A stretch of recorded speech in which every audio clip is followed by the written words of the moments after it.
right, here we're with Michael. Thank you so much, Michael, for joining us today. Hi, thank you so much for having me. How are you doing?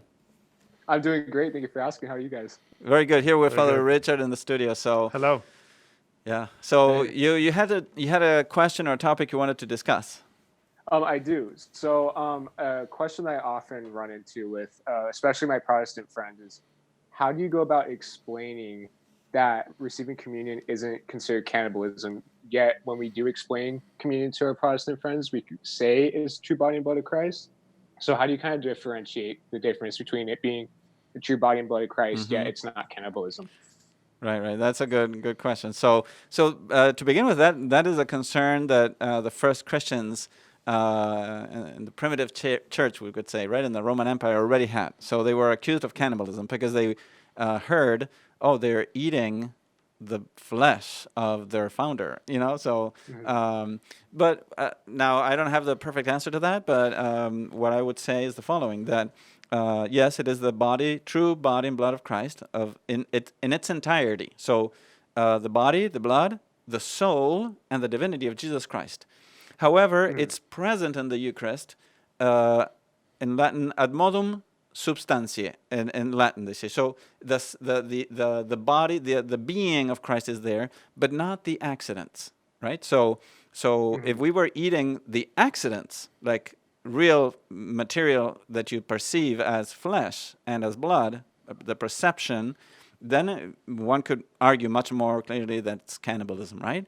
But here Christ was wise enough to give us the appearance of wine and the appearance of bread. Therefore, what we are chewing, and we're drinking, has all the qualities of bread and of wine, uh, because it's maintained, right? So the accident or the visible appearances, the sense perceptible appearances of the bread and wine were kept, but the substance is what changes. That's why we call it transubstantiation.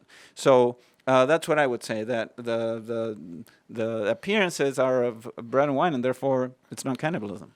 Yeah, I will agree with that. So the I mean actually the accidents are present, but not as accidents. They're present as in the mode of Mm-hmm. his substance. So you do receive Christ with his color, his height, his weight, everything. All those is present, but they're not present as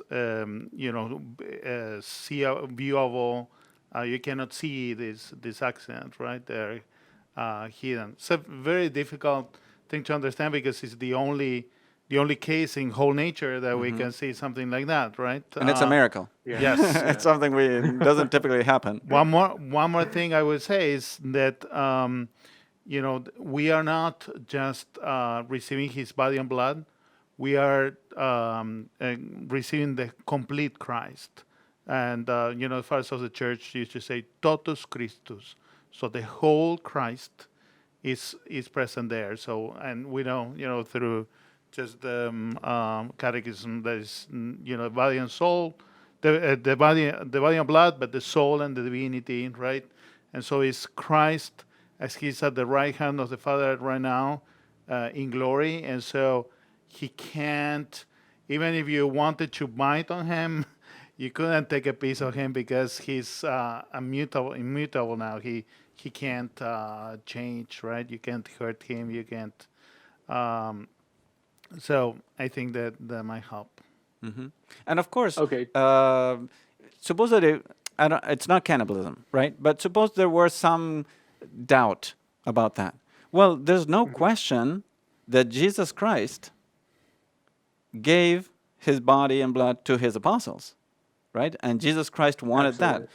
So when he took the bread, he said, "This is my body." When he took the blood, he said, "This is my blood." The wine. He took the wine and said, "This is my blood." So whatever they were doing, that's what we're doing. So if that was Okay. if that was okay to do because it's in the Gospels and your Christian friends believe in the Gospels, then we're just doing the same, you know. Okay. So Yeah, definitely.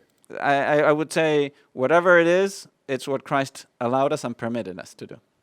Hmm? Okay, definitely. And then, how would I also go about explaining that it's not symbolic either? Because I know people who like take that answer literally. They're like, "Oh, it's symbolic." So, how do I Uh, go about saying it's not symbolic either?